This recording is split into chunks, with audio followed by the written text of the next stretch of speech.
YouTuber Smilo vydal videjko, který se jmenuje Koupil jsem si praktické športové auto. Pojďme se na to podívat, jaký auto si koupil, protože já jsem si taky koupil nový auto a každou chvíli vám ho ukážu na kanále Dodo.cz, doše vyjde videjko, jaký jsem si koupil, OK? Můžu vám říct, že to auto stálo více jak 500 000, takže to není nic jako Škodovka, kterou už mám, jo? Ahojte, čaute, vítam vás pri ďalšom videu. Tentokrát to je také netradičnejšie videjko, jak sa hovorí, jediné svojho druhu na tomto kanáli, ale povedal som si, že konečne sa k tomu dokopem, lebo ste viacerí napísali, že Smilo, však ty si zaobstaral nové vozidlo a ešte stále si nám ho nenatočil. Tak konečne po 2 mesiacoch som sa k tomu dokopal. Asi ukážem vám to rovno, nemusíme zdržovať. To kámo je nějaká Škodovka, jsem to viděl na thumbnailu. Jedná sa o Škoda Kamiq vo verzii Monte Carlo, čiže v tej športovej výbave, komplet čierne. Monte Carlo výbava čo robí? OK, ty světla docela vypadají husí, to vypadá jak Bugatti trošku, mi přijde. Každopádně jako, hele, je to takový praktický auto, ale napsal, že športové, kolik to má kilowatt?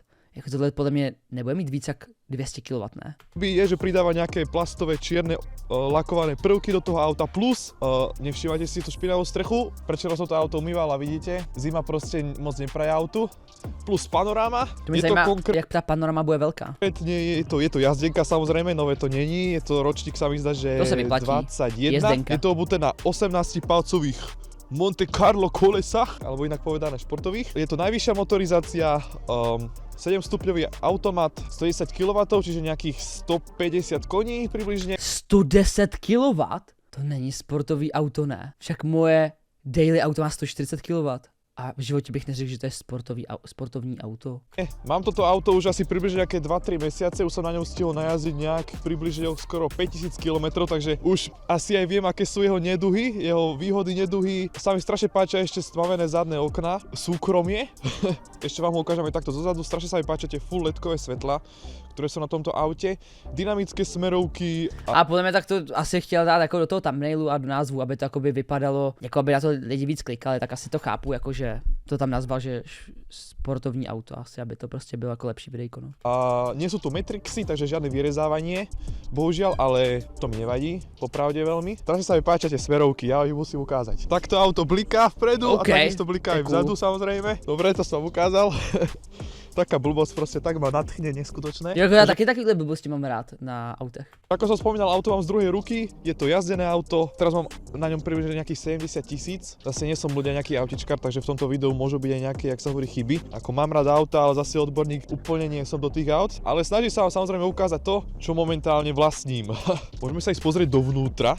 Takže takto vyzerá nejako ten športový interiér. Ako som povedal, je to tá najvyššia výbava Monte Carlo. Jediné, čo sa mi trošku nepáči, sú tie samozrejme tie sedačky, ale samozrejme ja už som si na ne velice zvykol. Jako docela v pohodě, ale nelíbí se mi, jak tam je to červený. A ta červená je taková vyblitá, mi přijde. Jako RS Škodovky tak mají taky, myslím, červený takhle sedačky a ty to mají takový hezčí, jako ty sedačky, jak jsou takhle udělaný jako barevně, jako ten styl, kde ta barva je a jaká barva, jaký to je odstín, tak to taky se mi moc teda nelíbí, jako na tomhle autě, no. Ale jinak jako ty sedačky sami o sobě jsou hezký. Páčia športové sedačky, ktoré vážne vás udržia v tom sedadle, aj keď to není úplne že najšportovejšie auto, ale sedačky na to má prispôsobené, že môžem jazdiť pomaly Formulu 1. Fú, aká je zima, sa to zatvorím radšej. Ja, ale ako to panorama v okno je fakt dobrý. Výbave Monte Carlo je samozrejme aj tento trojramenný kožený volant Monte Carlo, ktorý už... To mám ve Škodovce ten stejný skoro. Špinavý. Mám ešte klasické budíky, nemám virtual cockpit, čo je na jednu stranu je dobré, lebo sa mi páči, ako ten budík samozrejme ukazuje rýchlosť hore dole, že nie je to také jak digitálne. Má to taký ten svoj, taký ten feeling. Plus je tu tento neviem koľko palcový displej, je to základný displej, ktorý v príplatku... Ja úplně stejný ve Škodovce, my máme podle mě podobný ročník. Myslím, že to mám 2018, 2019. Výbave ešte sa dal trošku zväčšiť, ale tento je úplne dostačujúci na všetko. Samozrejme dvojzónová klíma, klasika, automat, dokonca aj padlové radenie pod volantom, takže sa môže zahrať na takého Maxa Verstappena. Ako vidíte, tak nado mnou je už aj panoráma. To sa mi líbí, aké veľký. Neviem, ako to je vidno na kamere, ale z môjho samozrejme predného sedadla tak moc nevidím z panorámy, ale moji spolujazdci vzadu si to podľa mňa môžu pekne užiť. Na jednu stranu je veľmi dobré, že tu je tá panoráma, lebo interiér je úplne komplet celý čierny, iba vážne to sú iba také tie červené prvky, ktorých je tu veľmi málo. Keď tá panoráma je stiahnutá, tak je tu normálne, že tma. Človek si normálne myslí, že je v nejakej súkromnej izbe alebo jednoducho v nejakej svojej kancelárii a nikto dovnútra nevidí. Ešte čo je super, je to ešte klasická ručná brzda, mechanická, takže paradzína. Čo sa týka výbavy, tak samozrejme má to tie všetky klasické veci, ktoré to potrebuje mať, plus asistentov to má skoro všetky asistenty. Dobre, musím naštartovať.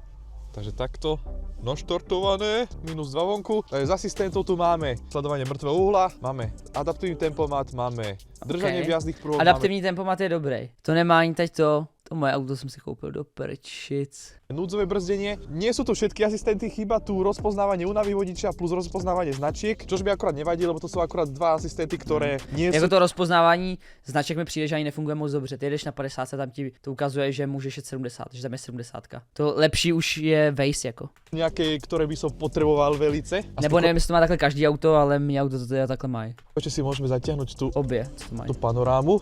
Takto sa zaťahuje pomaličky. Čo je blbé, že sa zaťahuje z môjho vodičovho sedadla a nie zo zadu, ale tak ja už som si na to zvykol a už to bereme. No hej, to mi můžete říct, jaký na to máte názor, ale já bych chtěl do svého auta, jsem si teď koupil, protože mi se tak jako hezky svítí, ty hvězdičky nechat udělat tak. Víš, že jakoby chci využít trošku to, že tam není ta panorama, takže se tam takhle nic nezatahuje, takže by tam to šlo jít, ale jakoby nechci zase, aby to bylo takový kolotočářský, ale zase jako je to takový cool, víš co? A jako je to takový holčičí, ale mě to jako nevadí asi jako přijde mi to takový cool, jako jo. A vždycky jsem to někdy chtěl a nevím, jestli někdy budu mít Rolls Royce, který to budu mít ze základu, jako jo. Takže jsem si říkal, no, mohl bych tam poslat, víš co. Ale stojí to 15 litrů od jednoho týpka, který to dělá. Tak jestli se na tohle kouká někdo, kdo to taky dělá, tak se jako můžeme domluvit, no, nějaký spolupráci, co? Že bych třeba zaplatil jenom náklady, abyste mi s tím pomohli trošku. Já taky klidně přiložím ruku k dílu, jo. Ale bojím se, že kdybych to tam dělal já, tak to vypadá špíňácky. Súčasť. Vidíte to, ako zrazu toto trošku stmavlo. Protože ono reálně jakoby nestojí tolik peněz ty hvězdičky, jo, nestojí 15 000, jo, ale oni si ty lidi účtou hodně za práci. Což jakoby chápu, že jo, jako kdybych já si to měl dělat, tak podle mě ty hvězdičky tam dám jako tak na random, víš co. Jako, že by to nebylo moc hezký. Sice asi kamera trošku zosvetľuje. Motor vypneme. Ďalej z výbavy samozrejme tu je bezkľúčové odomykanie, zamykanie. Máme tu elektrický kufor.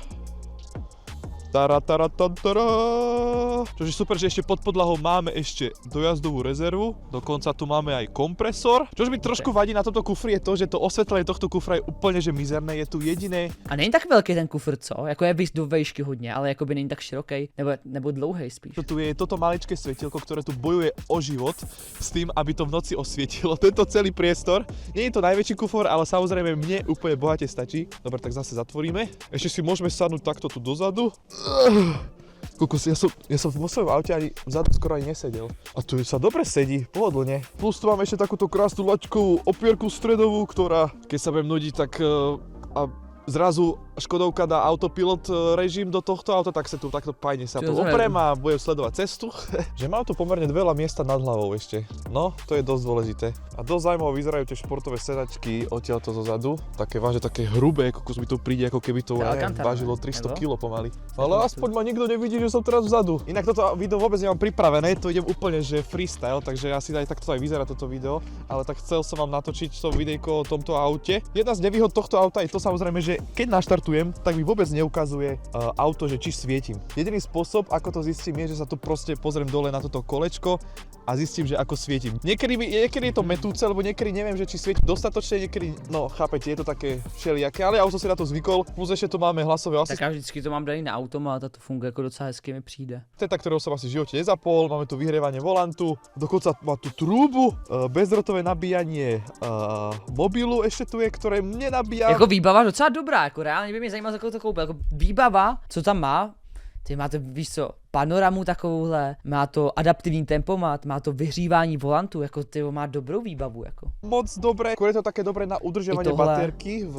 telefóne, ako niečo nabije, ale nie je to nič moc. Je to skôr dobré, keď mám pripojený bezdratovo telefón do CarPlayu, čiže vlastne ja si môžem zapnúť tu na Waze a môžem si dobíjať telefón bezdratovo. No problémo, telefón sa nevybije. Jedna ďalšia nevýhoda, čo sa mi trošku nepáči na toto vozidle, sú jeho predné senzory, ako rýchlo nabiehávajú. Tie senzory v tomto aute fungujú tak, že oni nabiehávajú automaticky. Automaticky auto rozpoznáva, že idete parkovať, tak jednoducho potom zrazu vám naskočí ten panel s tými senzormi vpredu. Lenže niekedy je moc pomalený a niekedy už mám pomaly zaparkované, až vtedy mi hodí tú voľbu toho parkovacieho asistenta. Podľa mňa asi manuálne sa to určite dá nejako zapnúť dopredu, ale hovorím, že ten automat nie je moc niekedy šikovný. Šikovný je vtedy samozrejme, keď už začnem cúvať, vtedy automaticky vyhodí všetky senzory, automat hneď, takže dá sa to v podstate tak spraviť, že môžem hneď začať cúvať a hneď už mám k dispozícii predné senzory. Jedna z tých výhod je, čo... To je úplně už je to, v mém bávu, tak potom, co jsem srazil jednou strnku a opravoval se to, tak od té doby mi nefungují senzory, kámo. Takže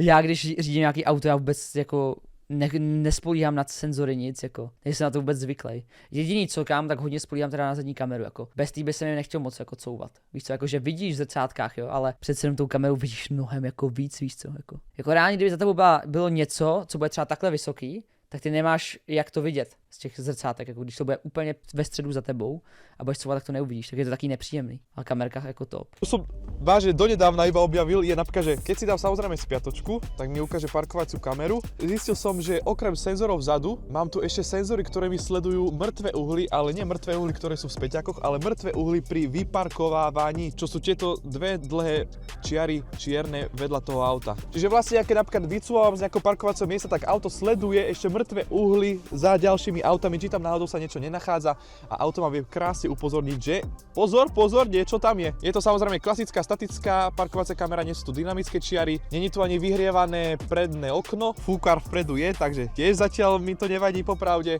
Ešte dokonca viem si otvoriť kufor zozadu. Jako za mě byla docela v pohodě. Wow, teraz to musím zatvoriť, lebo zatvoriť sa nedá z vodičovho miesta. Dobre.